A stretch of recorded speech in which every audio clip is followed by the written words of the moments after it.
Reflections on War and Death by Professor Dr. Sigmund Freud. Authorized English translation by Dr. A. A. Brill and Alfred B. Kuttner. 1918. Translator's Note. This book is offered to the American public at the present time, in the hope that it may contribute something to the cause of international understanding and goodwill, which has become the hope of the world. End translator's note. Reflections on War and Death, Section 1.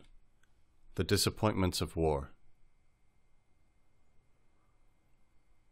Caught in the whirlwind of these war times, without any real information or any perspective upon the great changes that have already occurred or are about to be enacted, lacking all premonition of the future, it is small wonder that we ourselves become confused as to the meaning of impressions which crowd in upon us, or of the value of the judgments we are forming.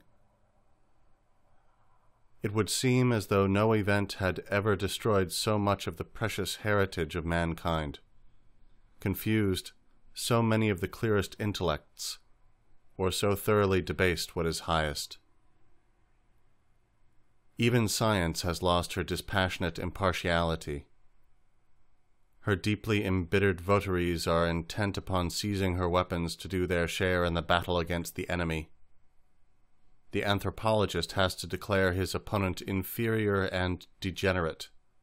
The psychiatrist must diagnose him as mentally deranged. Yet it is probable that we are affected out of all proportion by the evils of these times, and have no right to compare them with the evils of other times through which we have not lived. The individual who is not himself a combatant, and therefore has not become a cog in the gigantic war machinery, feels confused in his bearings and hampered in his activities. I think any little suggestion that will make it easier for him to see his way more clearly will be welcome. Among the factors which cause the stay-at-home so much spiritual misery and are so hard to endure, there are two in particular which I should like to emphasize and discuss. I mean, the disappointment that this war has called forth, and the altered attitude towards death to which it, in common with other wars, forces us. When I speak of disappointment, everybody knows at once what I mean. One need not be a sentimentalist. One may realize the biological and physiological necessity of suffering in the economy of human life, and yet one may condemn the methods and the aims of war, and long for its termination. To be sure, we used to say that wars cannot cease as long as nations live under such varied conditions, as long as they place such different values upon the individual life, and as long as the animosities which divide them represent such powerful psychic forces. We were, therefore, quite ready to believe that for some time to come there would be wars between primitive and civilized nations, and between those divided by color, as well as with and among the partly enlightened and more or less civilized peoples of Europe. But we dared to hope differently. We expected that the great ruling nations of the white race, the leaders of mankind who had cultivated worldwide interests, and to whom we owe the technical progress in the control of nature, as well as the creation of artistic and scientific cultural standards, we expected that these nations would find some other way of settling their differences and conflicting interests. Each of these nations had set a high moral standard to which the individual had to conform if he wished to be a member of the civilized community. These frequently over-strict precepts demanded a great deal of him, a great self-restraint, and a marked renunciation of his impulses. Above all, he was forbidden to resort to lying and cheating, which are so extraordinarily useful in competition with others. The civilized state considered these moral standards the foundation of its existence. It drastically interfered if anyone dared to question them, and often declared it improper even to submit them to the test of intellectual criticism. It was therefore assumed that the state itself would respect them, and would do nothing that might contradict the foundations of its own existence. To be sure, one was aware that scattered among these civilized nations there were certain remnants of races that were quite universally disliked, and were therefore reluctantly and only to a certain extent permitted to participate in the common work of civilization, where they had proved themselves sufficiently fit for the task. But the great nations themselves, one should have thought, had acquired sufficient understanding for the qualities they had in common, and enough tolerance for their differences, so that, unlike in the days of classical antiquity, the words foreign and hostile should no longer be synonyms. Trusting to this unity of civilized races, countless people left hearth and home to live in strange lands, and trusted their fortunes to the friendly relations existing between the various countries. And even he who was not tied down to the same spot by the exigencies of life could combine all the advantages and charms of civilized countries into a newer and greater fatherland, which he could enjoy without hindrance or suspicion. He thus took delight in the blue and grey ocean, the beauty of snow-clad mountains and of the green lowlands, the magic of the north woods and the grandeur of southern vegetation, the atmosphere of landscapes upon which great historical memories rest, and the peace of untouched nature. The new fatherland was to him also a museum, filled with the treasure that all the artists of the world for many centuries had created and left behind. While he wandered from one hall to another in this museum, he could give his impartial appreciation to the varied types of perfection that had been developed among his distant compatriots by the mixture of blood, by history, and by the peculiarities of physical environment. Here, cool, inflexible energy was developed to the highest degree. There, the graceful art of beautifying life. Elsewhere, the sense of law and order, or other qualities that have made man master of the earth. We must not forget that every civilized citizen of the world had created his own special Parnassus, and his own school of Athens. Among the great philosophers, poets, and artists of all nations, he had selected those to whom he considered himself indebted for the best enjoyment and understanding of life, and he associated them, in his homage, both with the immortal ancients and with the familiar masters of his own tongue. Not one of these great figures seemed alien to him just because he spoke in a different language, be it the incomparable explorer of human passions, or the intoxicated worshipper of beauty, the mighty and threatening seer, or the sensitive scoffer. And yet he never reproached himself with having become an apostate to his own nation and his beloved mother tongue. The enjoyment of this common civilization was occasionally disturbed by voices which warned that, in consequence of traditional differences, wars were unavoidable even between those who shared this civilization. One did not want to believe this, but what did one imagine such a war to be like if it should ever come about? No doubt it was to be an opportunity to show the progress in man's community feeling since the days when the Greek Amphictyones had forbidden the destruction of a city belonging to the League, the felling of her oil trees, and the cutting off of her water supply.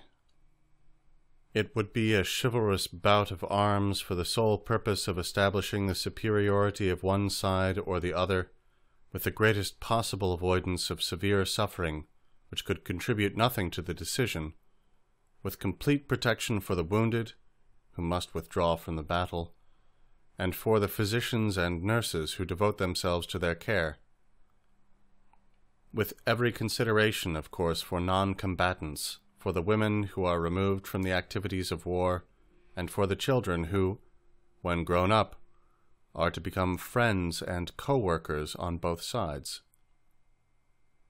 And with the maintenance, finally, of all the international projects and institutions in which the civilized community of peacetimes had expressed its corporate life.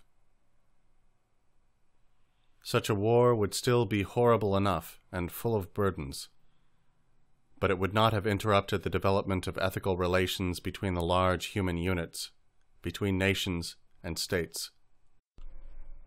But the war, in which we did not want to believe, broke out and brought disappointment. It is not only bloodier and more destructive than any foregoing war, as a result of the tremendous development of weapons of attack and defense, but it is at least as cruel, bitter, and merciless as any earlier war. It places itself above all the restrictions pledged in times of peace, the so-called rights of nations. It does not acknowledge the prerogatives of the wounded and of physicians, the distinction between peaceful and fighting members of the population, or the claims of private property. It hurls down in blind rage whatever bars its way, as though there were to be no future and no peace after it is over. It tears asunder all community bonds among the struggling peoples, and threatens to leave a bitterness which will make impossible any re-establishment of these ties for a long time to come. It has also brought to light the barely conceivable phenomenon of civilized nations knowing and understanding each other so little that one can turn from the other with hate and loathing. Indeed, one of these great civilized nations has become so universally disliked that it is even attempted to cast it out from the civilized community as though it were barbaric, although this very nation has long proved its eligibility through contribution after contribution of brilliant achievements. We live in the hope that impartial history will furnish the proof that this very nation, in whose language I am writing, and for whose victory our dear ones are fighting, has sinned least against the laws of human civilization. But who is privileged to step forward at such a time as judge in his own defense? Races are roughly represented by the states they form, and these states by the governments which guide them. The individual citizen can prove with dismay in this war what occasionally thrust itself upon him already in times of peace, namely, that the state forbids him to do wrong, not because it wishes to do away with wrongdoing, but because it wishes to monopolize it, like salt and tobacco. A state at war makes free use of every injustice, every act of violence that would dishonor the individual. It employs not only permissible cunning, but conscious lies and intentional deception against the enemy, and this to a degree which apparently outdoes what was customary in previous wars. The state demands the utmost obedience and sacrifice of its citizens, but at the same time it treats them as children through an excess of secrecy and a censorship of news and expression of opinion, which render the minds of those who are thus intellectually repressed defenseless against every unfavorable situation and every wild rumor. It absolves itself from guarantees and treaties by which it was bound to other states, makes unabashed confession of its greed and aspiration to power, which the individual is then supposed to sanction out of patriotism. Let the reader not object that the state cannot abstain from the use of injustice because it would thereby put itself at a disadvantage. For the individual, too, obedience to moral standards and abstinence from brutal acts of violence are, as a rule, very disadvantageous. and the state but rarely proves itself capable of indemnifying the individual for the sacrifice it demands of him. Nor is it to be wondered at that the loosening of moral ties between the large human units has had a pronounced effect upon the morality of the individual. For our conscience is not the inexorable judge that teachers of ethics say it is. It has its origin in nothing but social fear. Wherever the community suspends its reproach, the suppression of evil desire also ceases, and men commit acts of cruelty, treachery, deception, and brutality, the very possibility of which would have been considered incompatible with their level of culture. Thus, the civilized world citizen of whom I spoke before may find himself helpless in a world that has grown strange to him when he sees his great fatherland disintegrated, the possessions common to mankind destroyed, and his fellow citizens divided and debased. Nevertheless, several things might be said in criticism of his disappointment. Strictly speaking, it is not justified, for it consists in the destruction of an illusion. Illusions commend themselves to us because they save us pain, and allow us to enjoy pleasure instead. We must therefore accept it without complaint when they sometimes collide with a bit of reality against which they are dashed to pieces. Two things have roused our disappointment in this war: the feeble morality of states in their external relations, which have inwardly acted as guardians of moral standards, and the brutal behavior of individuals of the highest culture, of whom one would not have believed any such thing possible.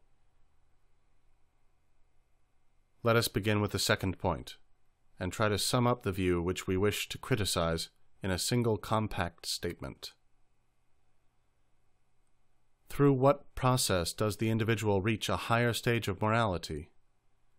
The first answer will probably be, he is really good and noble from birth in the first place. It is hardly necessary to give this any further consideration. The second answer will follow the suggestion that a process of development is involved here, and will probably assume that this development consists in eradicating the evil inclinations of man and substituting good inclinations under the influence of education and cultural environment. In that case, we may indeed wonder that evil should appear again so actively in persons who have been educated in this way. But this answer also contains the theory which we wish to contradict. In reality, there is no such thing as eradicating evil.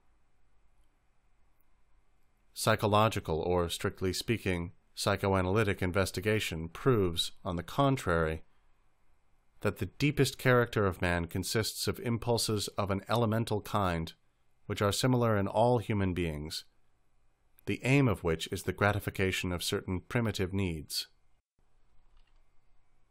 These impulses are, in themselves, neither good or evil. We classify them and their manifestations according to their relation to the needs and demands of the human community. It is conceded that all the impulses which society rejects as evil, such as selfishness and cruelty, are of this primitive nature.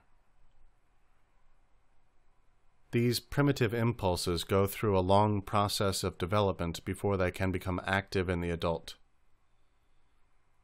They become inhibited and diverted to other aims and fields.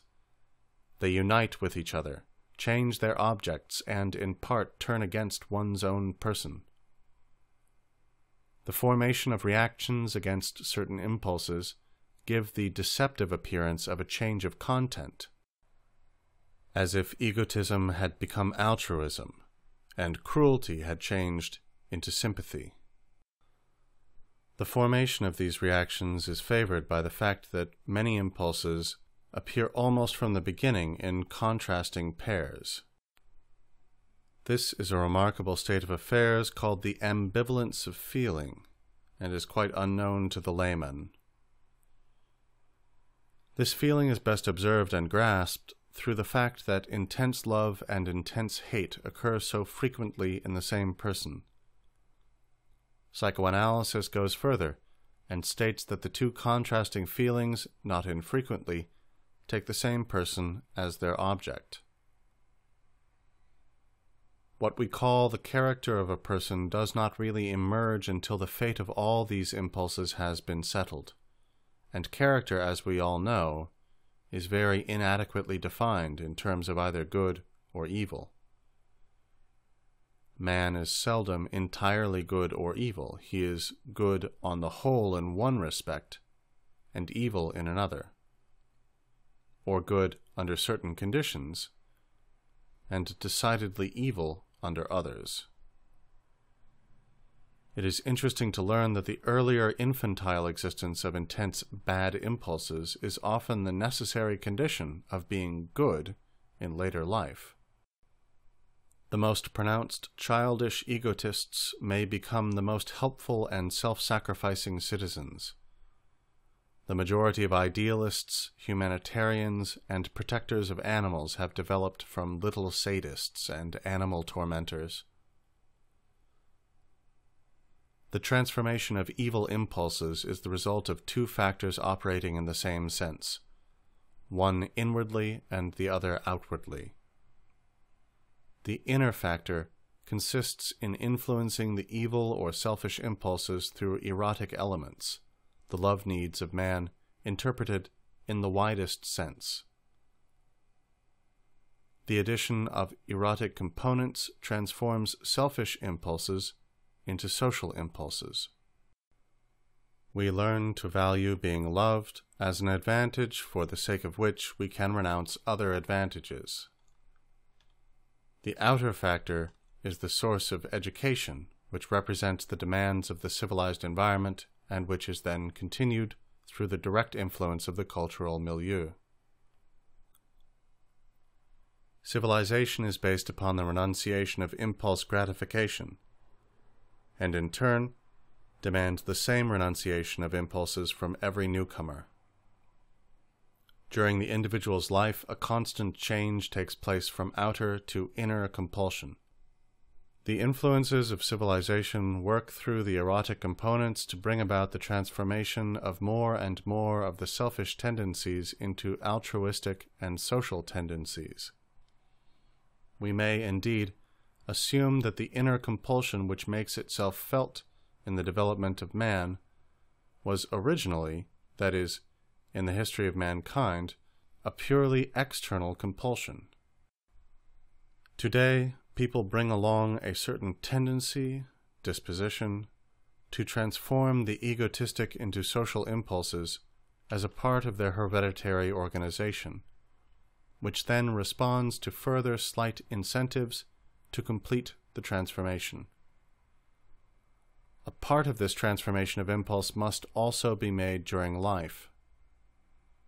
In this way, the individual man is not only under the influence of his own contemporary cultural milieu, but is also subject to the influences of his ancestral civilization.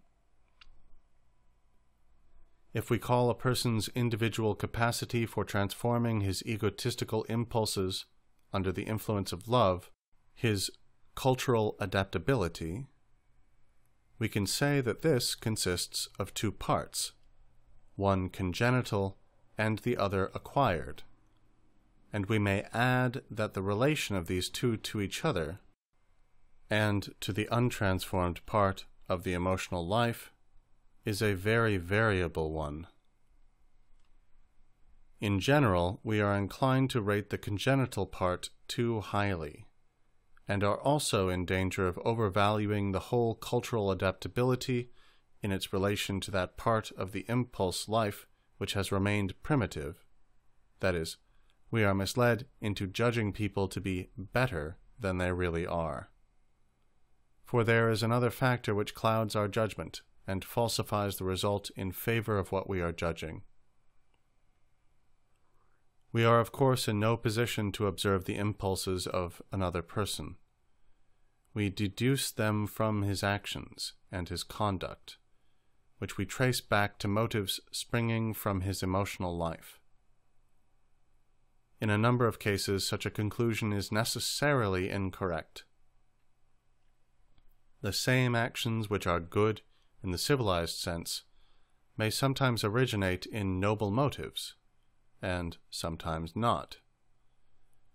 Students of the theory of ethics call only those acts good which are the expression of good impulses, and refuse to acknowledge others as such.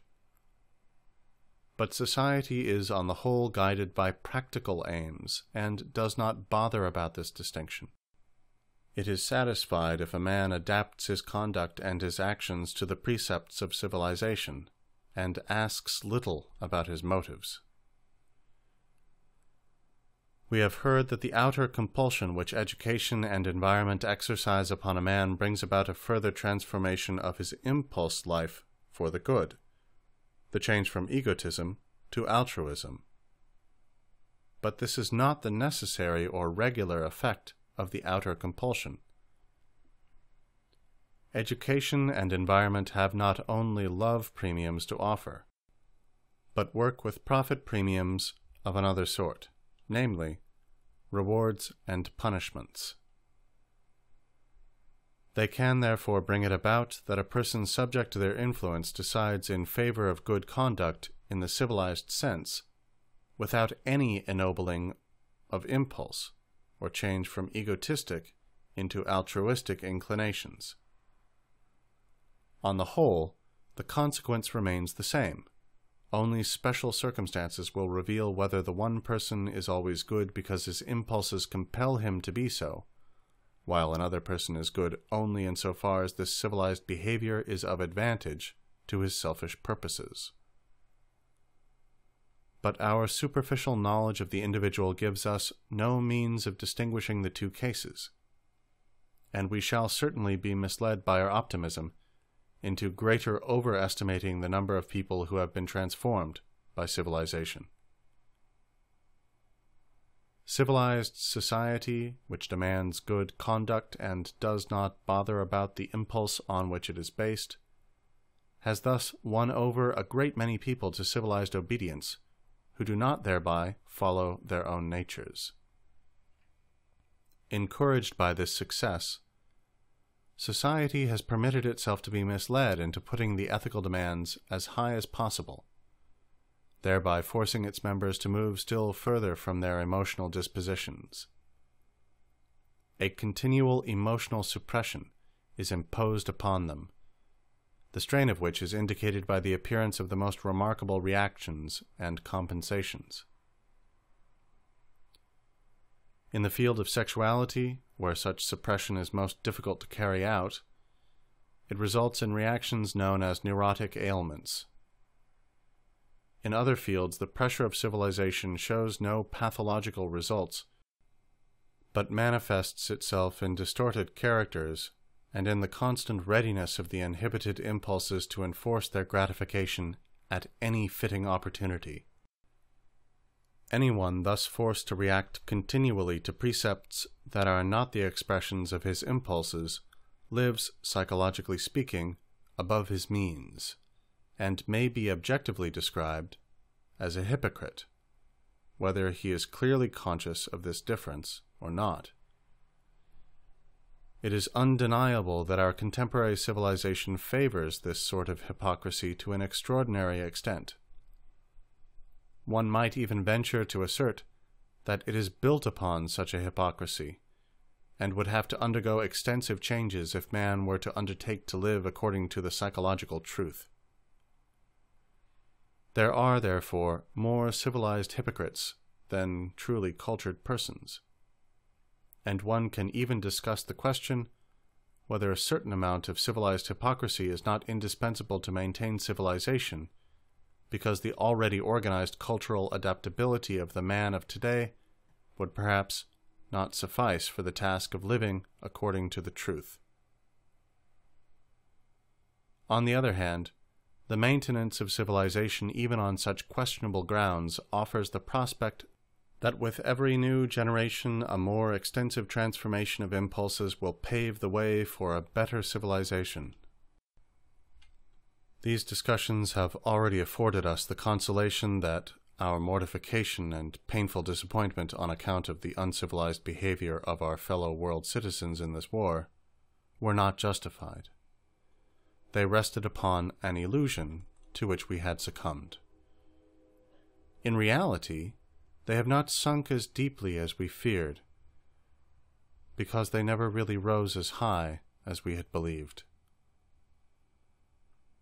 The fact that states and races abolish their mutual ethical restrictions not unnaturally incited them to withdraw for a time from the existing pressure of civilization and to sanction a passing gratification of their suppressed impulses.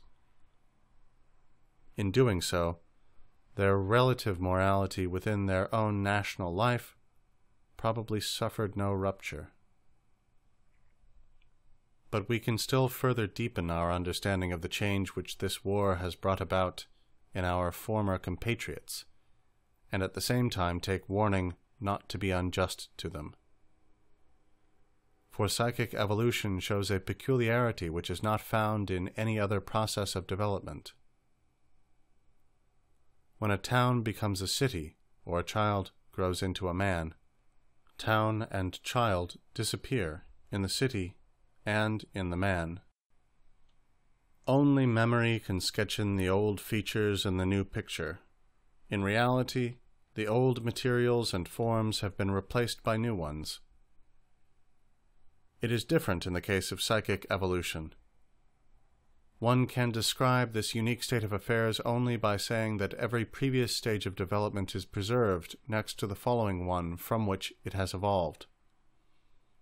The succession stipulates a coexistence, although the material in which the whole series of changes has taken place remains the same. The earlier psychic state may not have manifested itself for years, but nevertheless continues to exist to the extent that it may some day again become the form in which psychic forces express themselves.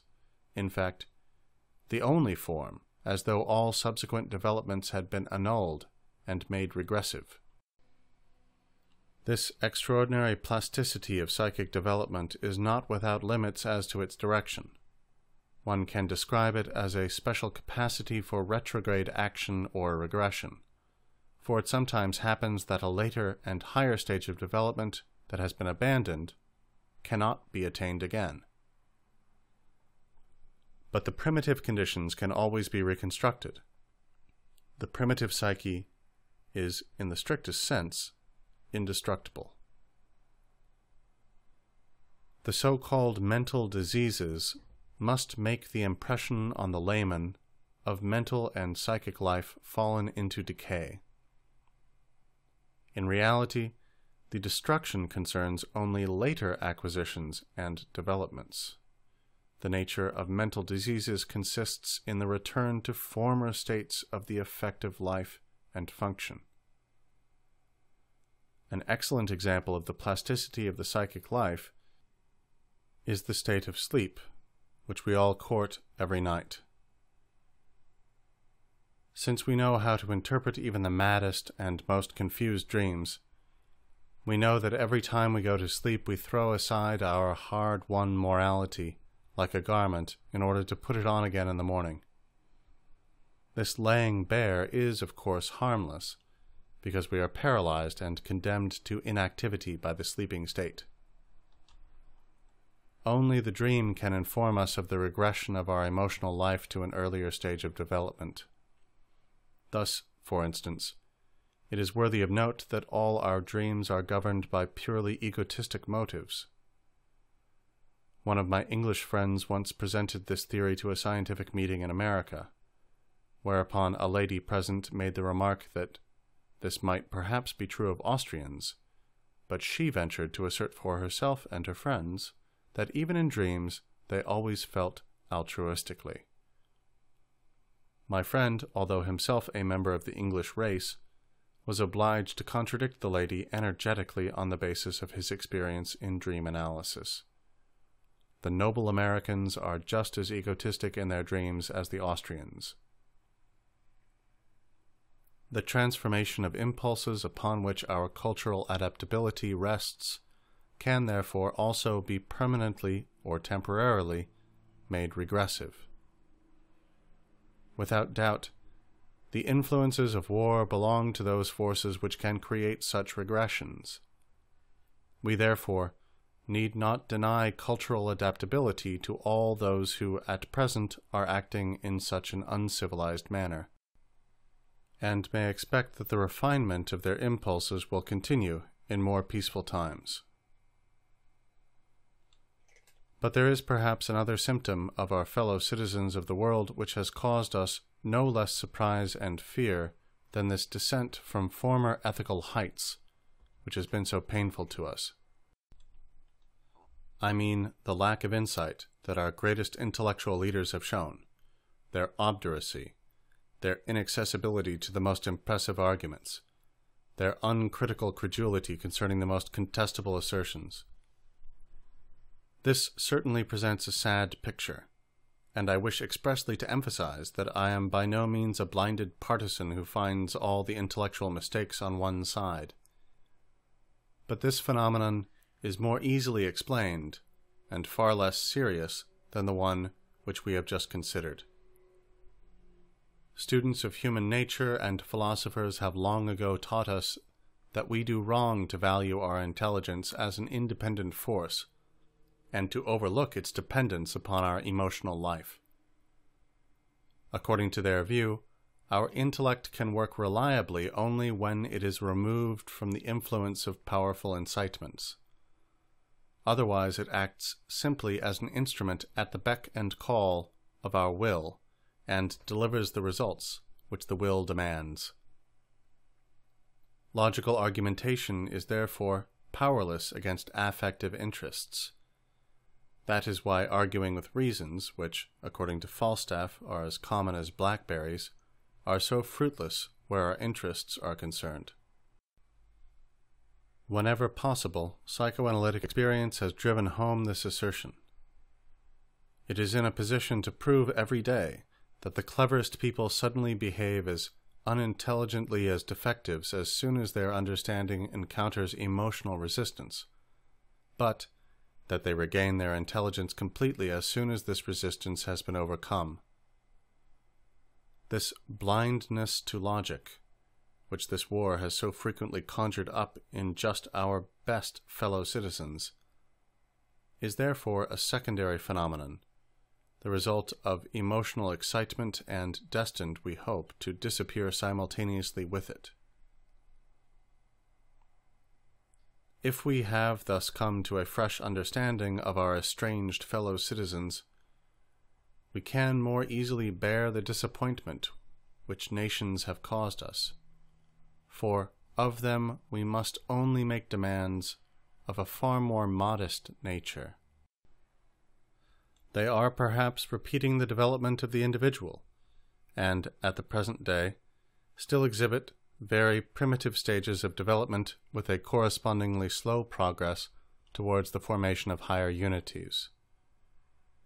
It is in keeping with this that the educational factor of an outer compulsion to morality, which we found so active in the individual, is barely perceptible in them.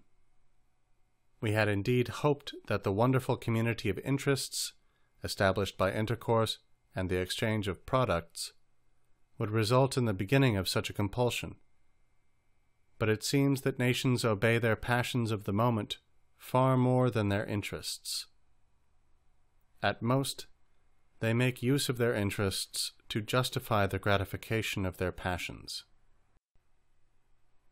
It is indeed a mystery why the individual members of nations should disdain, hate, and abhor each other at all, even in times of peace.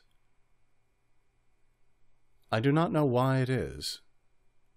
It seems as if all the moral achievements of the individual were obliterated in the case of a large number of people, not to mention millions, until only the most primitive, oldest, and most brutal psychic inhibitions remained.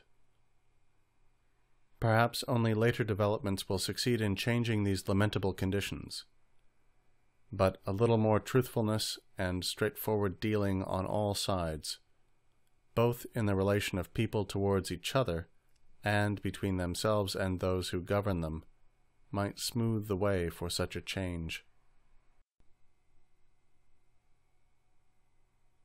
End the disappointments of war. First section, Reflections on War and Death. This recording is in the public domain.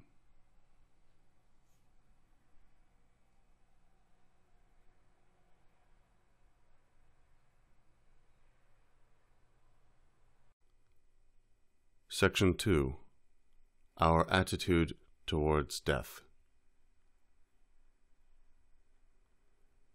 It remains for us to consider the second factor of which I have already spoken, which accounts for our feeling of strangeness in a world which used to seem so beautiful and familiar to us.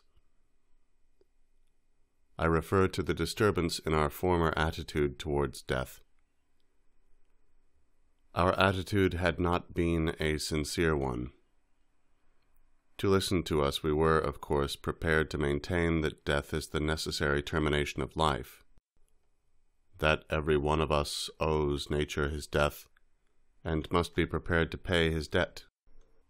In short, that death was natural, undeniable, and inevitable. In practice, we were accustomed to act as if matters were quite different.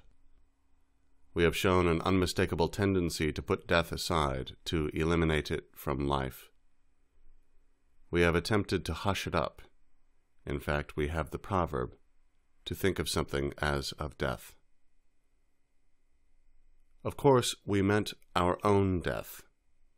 We cannot indeed imagine our own death. Whenever we try to do so, we find that we survive ourselves as spectators. The school of psychoanalysis could thus assert that, at bottom, no one believes in his own death, which amounts to saying, in the unconscious, every one of us is convinced of his immortality. As far as the death of another person is concerned, every man of culture will studiously avoid mentioning this possibility in the presence of the person in question. Only children ignore this restraint. They boldly threaten each other with the possibility of death, and are quite capable of giving expression to the thought of death in relation to the persons they love.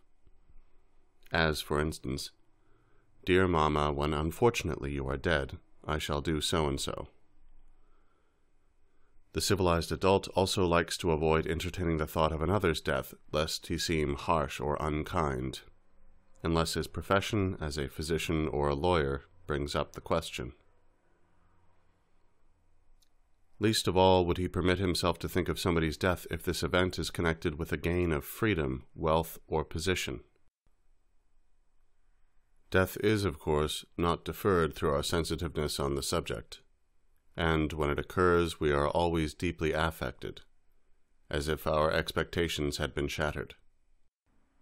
We regularly lay stress upon the unexpected causes of death. We speak of the accident, the infection, or advanced age, and thus betray our endeavor to debase death from a necessity to an accident. A large number of deaths seems unspeakably dreadful to us. We assume a special attitude towards the dead, something almost like admiration for one who has accomplished a very difficult feat. We suspend criticism of him, overlooking whatever wrongs he may have done, and issue the command, De mortuis nil nisi bene. We act as if we were justified in singing his praises at the funeral oration, and inscribe only what is to his advantage on the tombstone. This consideration for the dead, which he really no longer needs, is more important to us than the truth, and to most of us certainly it is more important than consideration for the living. This conventional attitude of civilized people towards death is made still more striking by our complete collapse at the death of a person closely related to us, such as a parent, a wife or husband, a brother or sister, a child, or a dear friend. We bury our hopes, our wishes, and our desires with the dead. We are inconsolable and refuse to replace our loss. We act in this case as if we belonged to the tribe of the Asra, who also die when those whom they love perish. Footnote. Compare Heine's poem Der Asra. End footnote. But this attitude of ours towards death exerts a powerful influence upon our lives. Life becomes impoverished and loses its interest when life itself, the highest stake in the game of living, must not be risked. It becomes as hollow and empty as an American flirtation in which it is understood from the beginning that nothing is to happen, in contrast to a continental love affair in which both partners must always bear in mind the serious consequences. Our emotional ties, the unbearable intensity of our grief, make us disinclined to court dangers for ourselves and those belonging to us. We do not dare to contemplate a number of undertakings that are dangerous, but really indispensable, such as aeroplane flights, expeditions to distant countries, and experiments with explosive substances. We are paralyzed by the thought of who is to replace the son to his mother, the husband to his wife, or the father to his children, should an accident occur. A number of other renunciations and exclusions result from this tendency to rule out death from the calculations of life. And yet, the motto of the Hanseatic League said, Navigare necesse est, vivere non necesse. It is necessary to sail the seas, but not to live. It is therefore inevitable that we should seek compensation for the loss of life in the world of fiction, in literature, and in the theater. There we still find people who know how to die, who are even quite capable of killing others.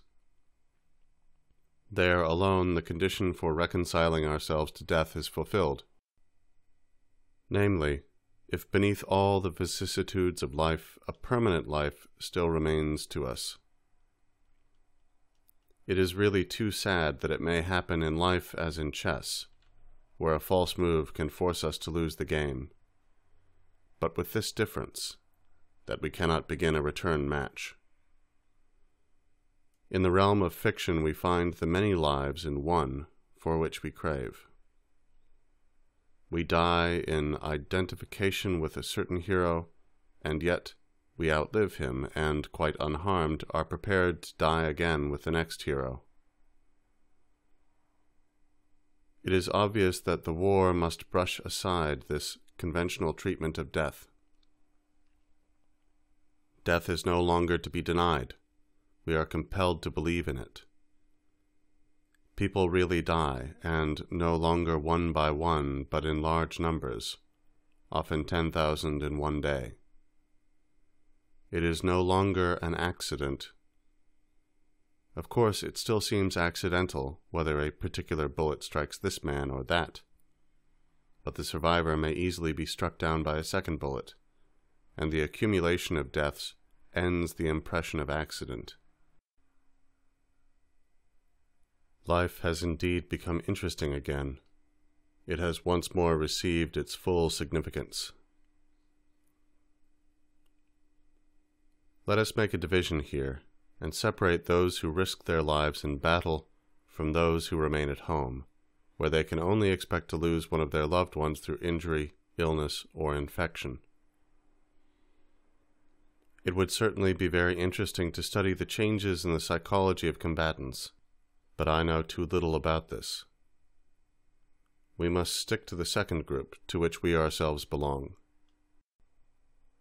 I have already stated that I think the confusion and paralysis of our activities, from which we are suffering, is essentially determined by the fact that we cannot retain our previous attitude towards death.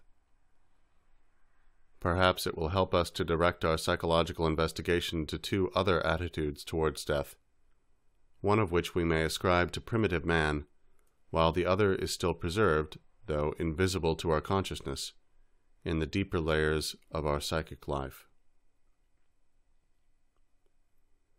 The attitude of prehistoric man towards death is, of course, known to us only through deductions and reconstructions, but I am of the opinion that these have given us fairly trustworthy information. Primitive man maintained a very curious attitude towards death. It is not at all consistent, but rather contradictory. On the one hand, he took death very seriously, recognized it as the termination of life, and made use of it in this sense. But on the other hand, he also denied death and reduced it to nothing. This contradiction was made possible by the fact that he maintained a radically different position in regard to the death of others, a stranger or an enemy, than in regard to his own. The death of another person fitted in with his idea.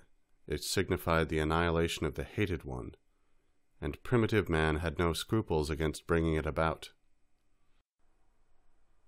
He must have been a very passionate being, more cruel and vicious than other animals.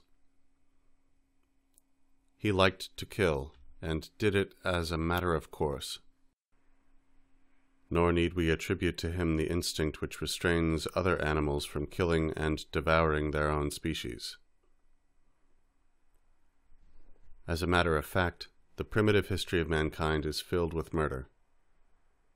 The history of the world which is still taught to our children is essentially a series of race murders. The dimly felt sense of guilt under which man has lived since archaic times, and which in many religions has been condensed into the assumption of a primal guilt, a hereditary sin, is probably the expression of a blood guilt, the burden of which primitive man assumed. In my book entitled Totem and Taboo, 1913, I have followed the hints of W. Robertson Smith, Atkinson, and Charles Darwin in the attempt to fathom the nature of this ancient guilt, and am of the opinion that the Christian doctrine of today still makes it possible for us to work back to its origin. If the Son of God had to sacrifice his life to absolve mankind from original sin, then, according to the law of retaliation, the return of like for like, this sin must have been an act of killing, a murder. Nothing else could call for the sacrifice of a life in expiation. And if original sin was a sin against the God-Father, the oldest sin of mankind must have been a patricide, the killing of the primal father of the primitive human horde, whose memory picture later was transfigured into a deity. Primitive man was as incapable of imagining and realizing his own death as any one of us are today. But a case arose in which the two opposite attitudes towards death clashed and came into conflict with each other, with results that are both significant and far-reaching. Such a case was given when primitive man saw one of his own relatives die, his wife, child, or friend, whom he certainly loved as we do ours, for love cannot be much younger than the lust for murder. In his pain, he must have discovered that he too could die, an admission against which his whole being must have revolted, for every one of these loved ones was a part of his own beloved self. On the other hand, every such death was satisfactory to him, for there was also something foreign in each one of these persons. The law of emotional ambivalence, which today still governs our emotional relations to those whom we love, certainly obtained far more widely in primitive times. The beloved dead had nevertheless roused some hostile feelings in primitive man, just because they had been both friends and enemies. Philosophers have maintained that the intellectual puzzle which the picture of death presented to primitive man forced him to reflect and became the starting point of every speculation. I believe the philosophers here think too philosophically. They give too little consideration to the primary effective motive. I should therefore like to correct and limit the above assertion. Primitive man probably triumphed at the side of the corpse of the slain enemy without finding any occasion to puzzle his head about the riddle of life and death. It was not the intellectual puzzle or any particular death which roused the spirit of inquiry in man, but the conflict of emotions at the death of beloved and, withal, foreign and hated persons. From this emotional conflict, psychology arose. Man could no longer keep death away from him, for he had tasted of it in his grief for the deceased. But he did not want to acknowledge it, since he could not imagine himself dead. He therefore formed a compromise, and concealed his own death, but denied it the significance of destroying life, a distinction for which the death of his enemies had given him no motive. He invented spirits during his contemplation of the corpse of the person he loved, and his consciousness of guilt over the gratification which mingled with his grief brought it about that these first created spirits were transformed into evil demons which were to be feared. The changes wrought by death suggested to him to divide the individual into body and soul, at first several souls, and in this way his train of thought paralleled the disintegration process inaugurated by death. The continued remembrance of the dead became the basis of the assumption of other forms of existence, and gave him the idea of a future life after apparent death. These later forms of existence were at first only vaguely associated appendages to those whom death had cut off, and enjoyed only slight esteem until much later times. They still betrayed a very meagre knowledge. The reply which the soul of Achilles made to Odysseus comes to our mind. Quote, "Erst in the life on earth, no less than a god we revered thee, we the Achaeans, and now in the realm of the dead, as a monarch, here thou dost rule. Then why should death thus grieve thee, Achilles?" Thus did I speak. Forthwith, then answering thus, he addressed me. "Speak not smoothly of death, I beseech, O famous Odysseus. Better by far to remain on the earth as the thrall of another, e'en of a portionless man that hath means right scanty of living, rather than reign sole king in the realm of the bodiless phantoms." Unquote. Odysseus, chapter 11, verses 484 through 491, translated by H.B. Cotterill. Heine has rendered this in a forcible and bitter parody. Quote, "The smallest living Philistine at Stuckert on the Neckar is much happier than I am, son of Peleus, the dead hero, shadowy ruler of the underworld." Unquote. It was much later before the religions managed to declare this afterlife as the more valuable and perfect, and to debase our mortal life to a mere preparation for the life to come.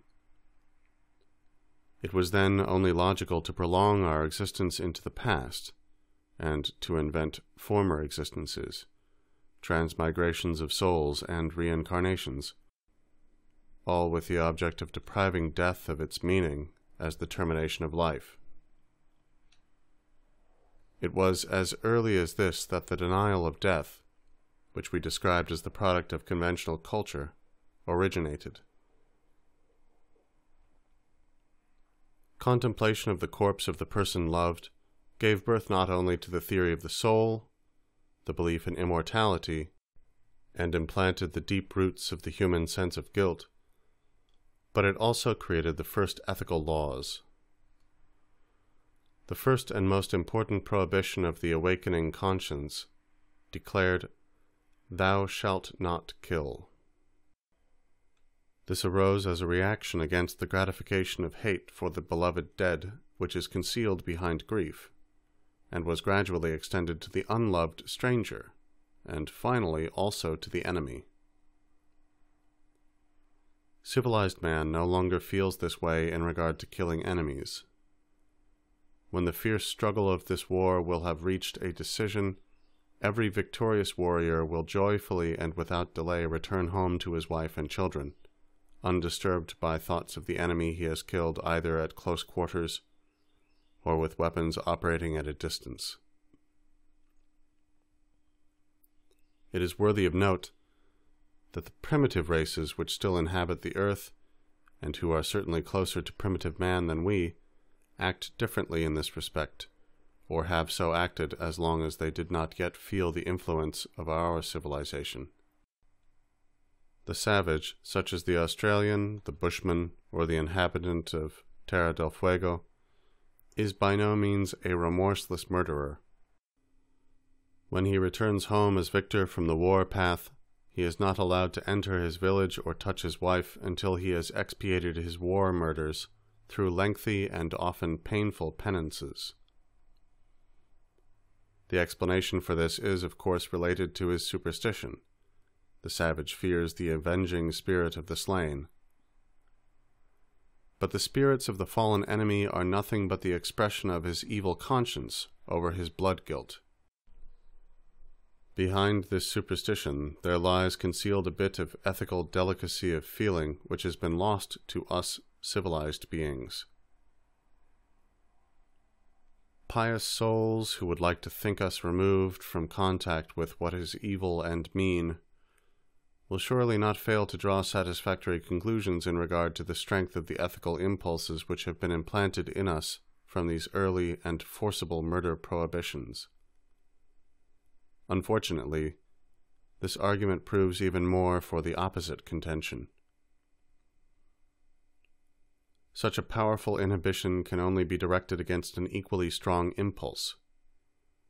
What no human being desires to do does not have to be forbidden. It is self-exclusive.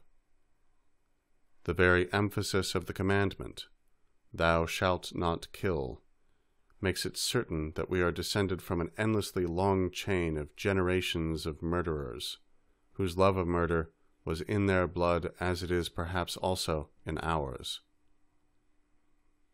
The ethical strivings of mankind, with the strength and significance of which we need not quarrel, are an acquisition of the history of man. They have since become, though unfortunately in very variable quantities, the hereditary possessions of people of today. Let us now leave primitive man and turn to the unconscious in our psyche. Here we depend entirely upon psychoanalytic investigation, the only method which reaches such depths. The question is, what is the attitude of our unconscious towards death? In answer, we may say that it is almost like that of primitive man. In this respect, as well as in many others, the man of prehistoric times lives on, unchanged, in our unconscious. Our unconscious, therefore, does not believe in its own death. It acts as though it were immortal. What we call our unconscious, those deepest layers in our psyche which consist of impulses, recognizes no negative or any form of denial, and resolves all contradictions, so that it does not acknowledge its own death, to which we can give only a negative content. The idea of death finds absolutely no acceptance in our impulses. This is perhaps the real secret of heroism. The rational basis of heroism is dependent upon the decision that one's own life cannot be worth as much as certain abstract common ideals. But I believe that instinctive or impulsive heroism is much more frequently independent of such motivation and simply defies danger on the assurance which animated Hans, the stone cutter, a character in Unabridged, who always said to himself, "Nothing can happen to me."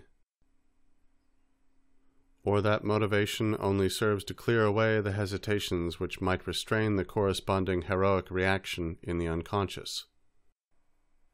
The fear of death, which controls us more frequently than we are aware, is comparatively secondary, and usually the outcome of the consciousness of guilt.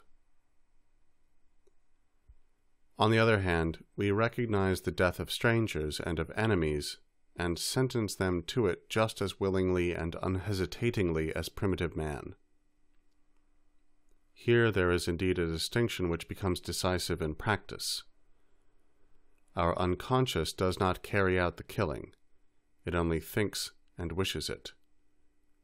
But it would be wrong to underestimate the psychic reality so completely in comparison to the practical reality.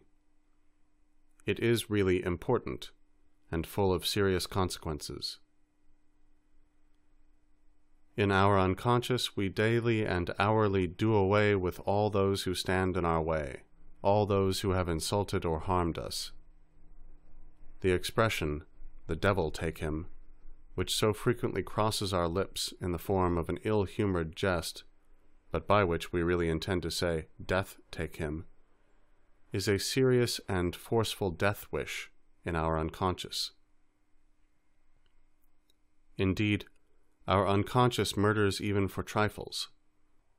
Like the old Athenian law of Draco, it knows no other punishment for crime than death, and this not without a certain consistency, for every injury done to our almighty and self-glorifying self is at bottom a crimen lese majestatis. Thus, if we are to be judged by our unconscious wishes, we ourselves are nothing but a band of murderers, just like primitive man. It is lucky that all wishes do not possess the power which people of primitive times attributed to them. For in the crossfire of mutual maledictions, mankind would have perished long ago, not excepting the best and wisest of men, as well as the most beautiful and charming women. As a rule, the layman refuses to believe these theories of psychoanalysis. They are rejected as calumnies which can be ignored in the face of the assurances of consciousness, while the few signs through which the unconscious betrays itself to consciousness are cleverly overlooked. It is therefore in place here to point out that many thinkers who could not possibly have been influenced by psychoanalysis have very clearly accused our silent thoughts of a readiness to ignore the murder prohibition in order to clear away what stands in our path.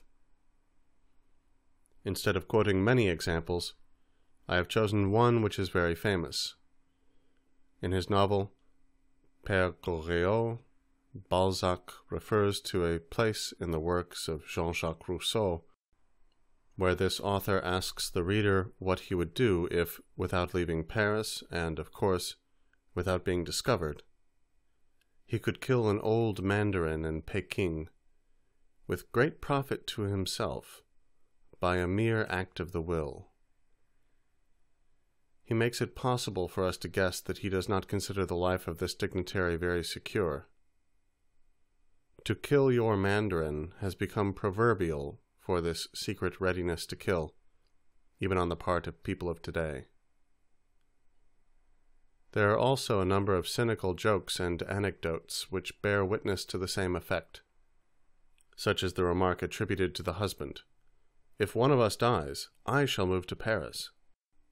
Such cynical jokes would not be possible if they did not have an unavowed truth to reveal, which we cannot admit when it is baldly and seriously stated. It is well known that one may even speak the truth in jest. A case arises for our consciousness, just as it did for primitive man, in which the two opposite attitudes towards death, one of which acknowledges it as the destroyer of life, while the other denies the reality of death, clash and come into conflict. The case is identical for both. It consists of the death of one of our loved ones, of a parent or a partner in wedlock, of a brother or a sister, of a child or a friend. These persons we love are, on the one hand, a part of our inner possessions and a constituent of our own selves. But, on the other hand, they are also in part strangers and even enemies. Except in a few instances, even the tenderest and closest love relations also contain a bit of hostility, which can rouse an unconscious death wish. But at the present day, this ambivalent conflict no longer results in the development of ethics and soul theories, but in neuroses, which also gives us a profound insight into the normal psychic life. Doctors who practice psychoanalysis have frequently had to deal with the symptom of over-tender care for the welfare of relatives, or with wholly unfounded self-reproaches after the death of a beloved person. The study of these cases has left them in no doubt as to the significance of unconscious death wishes. The layman feels an extraordinary horror at the possibility of such an emotion, and takes his aversion to it as a legitimate ground for disbelief in the assertions of psychoanalysis. I think he's wrong there. No debasing of our love life is intended, and none such has resulted. It is indeed foreign to our comprehension as well as to our feelings to unite love and hate in this manner, but insofar as nature employs these contrasts, she brings it about that love is always kept alive and fresh in order to safeguard it against the hate that is lurking behind it. It may be said that we owe the most beautiful unfolding of our love life to the reaction against this hostile impulse which we feel in our hearts. Let us sum up what we have just said. Our unconscious is just as inaccessible to the conception of our own death, just as much inclined to kill the stranger, and just as divided or ambivalent towards the persons we love as was primitive man.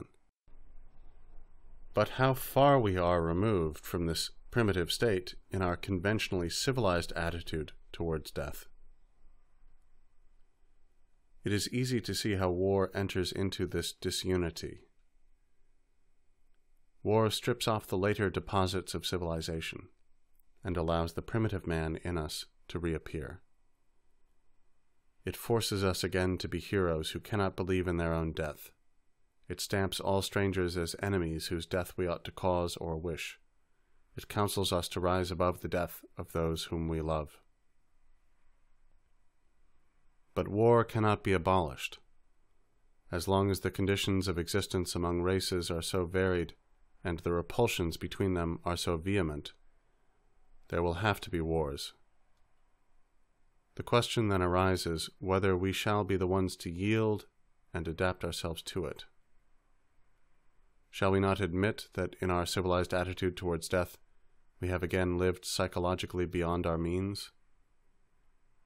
Shall we not turn around and avow the truth?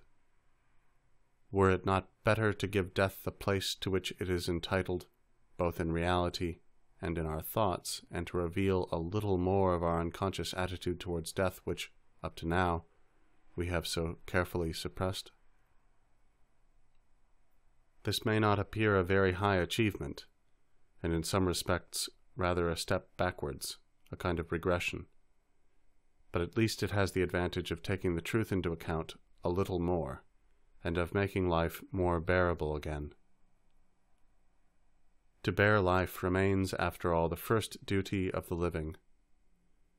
The illusion becomes worthless if it disturbs us in this. We remember the old saying, "Si vis pacem, para bellum." If you wish peace, prepare for war. The times call for a paraphrase. Si vis vitam, para mortem. If you wish life, prepare for death. End section 2. Our attitude towards death. and Reflections on War and Death by Sigmund Freud. This recording is in the public domain.